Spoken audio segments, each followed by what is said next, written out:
श्री दश वैकालिक सूत्र।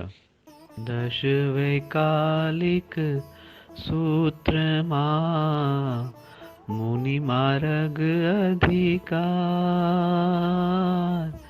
भावे ते आराधता पामीजे भव पार, पामीजे भव पार। श्री महावीर स्वामी ने नमः। श्री गौतम स्वामी ने नमः। नमो तीर्थस्स, नमो नमो नाण दिवायरस्स। परम उपकारी गुरुदेव, युग प्रधान आचार्य सम परम पूज्य पन्यासी चंद्रशेखर विजय जी महाराजा के शिष्य परम पूज्य आचार्य भगवान श्री मेघदर्शन सुरेश्वर जी महाराजा का यह परिपत्र मैं आपको पढ़ के सुनाता हूँ। 2076 भादरवा सुद पूनम 2/9/2020। 45 आगम तप, 45 आगम वांचना। जिन जो जन भूमि वाणी नो विस्तार, प्रभु अर्थ प्रकाशे रचना गण दरसार, सो आगम सुनता छेदीजे गति चार, जिन वचन वखाणी लीजे भवनो पार। भगवान श्री 10 वैकालिक सूत्राय नमः। परम पिता परमात्मा महावीर स्वामी भगवान ने दी त्रिपदी के आधार से गणधर भगवंत ने रचे हुए 14 पूर्व में से प्रभु महावीर देव की शिष्य परंपरा में क्रमशः आए सुधर्म स्वामी, जम्बू स्वामी, प्रभव स्वामी के शिष्य पूज्य स्वयंभव सूरी जी ने अपने पुत्र मनक के लिए 14 पूर्व में से उद्धार करके इस आगम की रचना की है। 10 अध्ययन वाला इस आगम का उद्धरण विकाल समय में किया गया था, इसीलिए इसका नाम 10 वैकालिक सूत्र है। श्री 10 वैकालिक सूत्र का आज का प्रमाण। मूल श्लोक 835 करता श्री स्वयंभव सूरी जी, निरुक्ति 550 करता श्री भद्रबाहु स्वामी जी, चूर्णी 7000 करता श्री जिंदास गणी, चूर्णी 5000 करता श्री अंगशल्य सिंह गणी, भाष्य 63 करता श्री पूर्वाचार्य, अवचूरी श्री शांतिदेव गणी, लघुवृत्ति 2100 करता श्री विनय हंस गणी, लघुवृत्ति 2600 करता श्री सुमति सूरी जी, वृत्ति 7000 करता तिलकाचार्य, बृहद वृत्ति 7000 करता श्री हरिभद्र सूरी जी, कुल 32,148 श्लोक प्रमाण। पूज्य 14 पूर्वधर भद्रबाहु स्वामी जी महाराज साहेब 10 वैकालिक निरुक्ति में बताते हैं कि चौथा अध्ययन आत्म प्रवाद पूर्व में से, 5वां अध्ययन कर्म प्रवाद पूर्व में से, 7वां अध्ययन सत्य प्रवाद पूर्व में से और बाकी के सभी अध्ययन में 9वां प्रत्याख्यान प्रवाद पूर्व की तीसरी वसु में से उद्धत किया है। दूसरा अध्ययन की बातें उत्तराध्ययन सूत्र में भी मिलती है। श्री 10 वैकालिक सूत्र का चतुर्थ अध्ययन पढ़ने के समझने के बाद ही वड़ी दीक्षा होती है। 10 वैकालिक की रचना के पहले आचार्य सूत्र का शस्त्र परिज्ञा अध्ययन की पढ़ाई के बाद वड़ी दीक्षा होती थी। शस्त्र परिज्ञा यह 10 वैकालिक चतुर्थ यह जीव निकाय अध्ययन में जीवों का स्वरूप समझाया है, जिनकी जानकारी प्राप्त करने से ही जीवों की रक्षा कर सकेंगे। 10 वैकालिक सूत्र का पंचम अध्ययन पढ़ने के बाद ही गोचरी पानी वहोरने का अधिकार मिलता है। 7वां अध्ययन अच्छी तरह से पढ़ने परिणत करने के बाद ही बात करने का बोलने का अधिकार मिलता है। साधु साध्वी जी भगवंतों के लिए महत्वपूर्ण आगम है, सबको कंठस्थ करना चाहिए। पंचम आर्य के अंत में होने वाले श्री दुप्पा सुरेश्वर जी आचार्य भगवंत भी इस आगम के धारक होंगे। पहला अध्ययन में धर्म की प्रशंसा करके भ्रमर के जैसे भिक्षा लेने की विधि बताई है।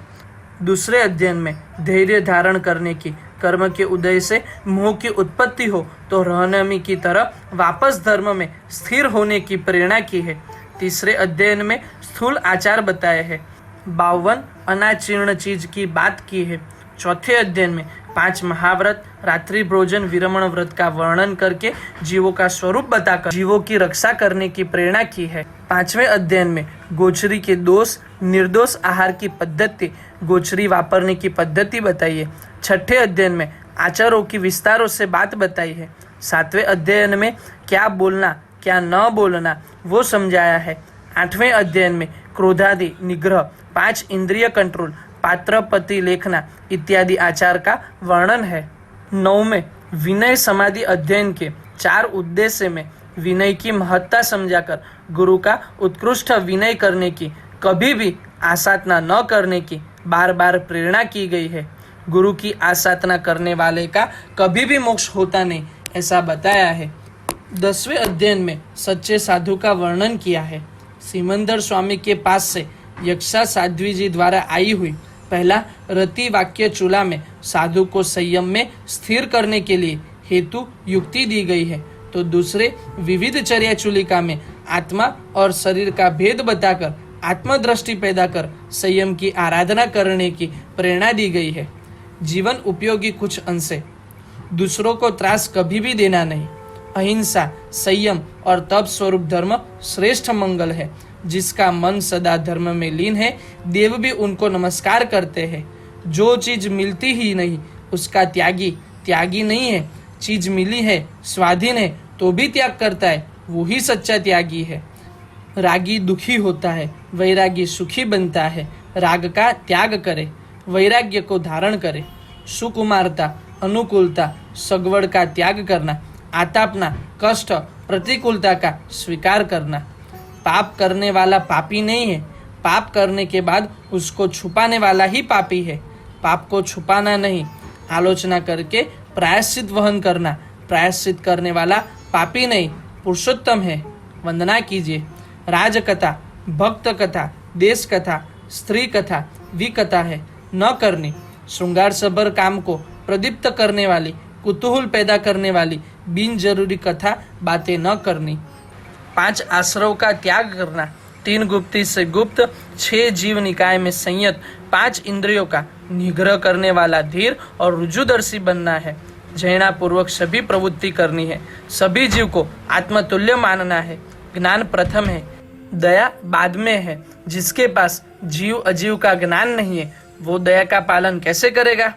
तपस्वी, प्रणित रस त्यागी, अप्रमत, नम्र साधु, गुण प्रेक्षी, दोष त्यागी बनके संवर की, आचार्य की, श्रवणों की आराधना करने वाला बनता है। गृहस्थे भी उनकी पूजा प्रशंसा आदि करते हैं। 5 अणुव्रत, 3 गुण व्रत, 4 शिक्षा व्रत मिलके 12 व्रत के आचार का पालन श्रावक श्राविका को अवश्य करना है। तो साधु साध्वी को क्षमा, नम्रता, सरलता, निर्लोभता, तप, संयम, सत्य, शौच, अकिंचन और ब्रह्मचर्य मिलके 10 यति धर्म का पालन करना है। सभी जीवे जीने की इच्छा रखते हैं, मरने की इच्छा किसी की नहीं। कोई जीव की हिंसा न करे। क्रोध, मान, माया, लोभ, भय, हास्य से झूठ न बोले। झूठ बोलने से विश्वास टिकता नहीं, निंदा होती है। बिना मालिक का रखा किसी वस्तु का उपयोग न करे। अब्रह्मचर्य भयानक पाप है, सर्व प्रमाद का मूल है, जीव हिंसा का कारण है, लोक में निंदनीय है, यह लोक परलोक में अनेक पाप देने वाला है। त्याग कीजिए। ब्रह्मचर्य की 9 वाड़ का भी पालन कीजिए। परिग्रह न करना, मूर्छा ही परिग्रह है।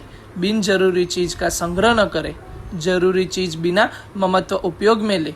संयम और लज्जा की रक्षा के लिए वस्त्रादि रखना परिग्रह नहीं है। रोज एकासना ही करना चाहिए, दोबारा खाने की भी आवश्यकता नहीं है। रात को तो कभी भी नहीं खाना। शरीर की विभूषा नहीं करनी, स्त्री का संसर्ग नहीं करना, प्रणित भोजन नहीं लेना। सत्य, असत्य, सत्यासत्य, असत्य, अमृषा, व्यवहार में से सत्य या व्यवहार भाषा बोले, असत्य या सत्यासत्य भाषा न बोले। अनवद्य, अपापकारी, अकर्कश और असंदिग्ध भाषा बोले। जिस बात की पक्की माहिती न हो, संशयात्मक हो, वो न बोले। सत्य भाषा भी अप्रिय, कठोर, जीवघातक हो तो न बोले। आँख से जो भी देखते हैं सभी बोलना नहीं, कान से जो भी सुनते हैं वो भी सभी बोलना नहीं। दूसरे को अहित हो, अप्रिय हो, वो न बोले। हितकारी प्रिय भाषा ही बोले। शरीर को दुख देना महाफलदायी है। देह दुखम महाफलम। सुखशील प्रमादी न बने, शरीर के साथ भी युद्ध करे। अनुकूलता में आसक्त न बने, प्रतिकूलता में दीन न बने। जीवन अनित्य है, आयुष्य परिमित है, संपत्ति चंचल है, यौवन अस्थिर है, शरीर नाशवंत है। ज्ञान प्राप्त करके रोग, वृद्धावस्था, या मौत आने से पहले ही संयम जीवन स्वीकारे। इंद्रिया अच्छी है तभी साधना में लीन बने। क्रोध को उपशम से, मान को नम्रता से, माया को सरलता से और लोभ को संतोष से जीते। क्रोध, मान, माया, लोभ ही भयानक पाप है। अग्नि, सर्प विष, शस्त्र प्रहार का उपद्रव के बाद भी बच सकते हैं, लेकिन गुरु की आसाधना करने वाला बच नहीं सकता। कभी भी स्वप्न में भी गुरु की आसाधना न करे। गुरुद्रोह का भयानक पाप फल इस भव में ही मिलता है। मुनि पर्याय में रत साधु देवेंद्र से भी ज्यादा सुखी है। संयम में अरत को यहाँ ही नरक का दुख है। संयम में रत बने, संयम जीवन की साधना करके जल्द से मोक्ष प्राप्ति करे, ऐसा आचार्य मेघदर्शन सूर्य का आशीर्वाद। सधर्म लाभ।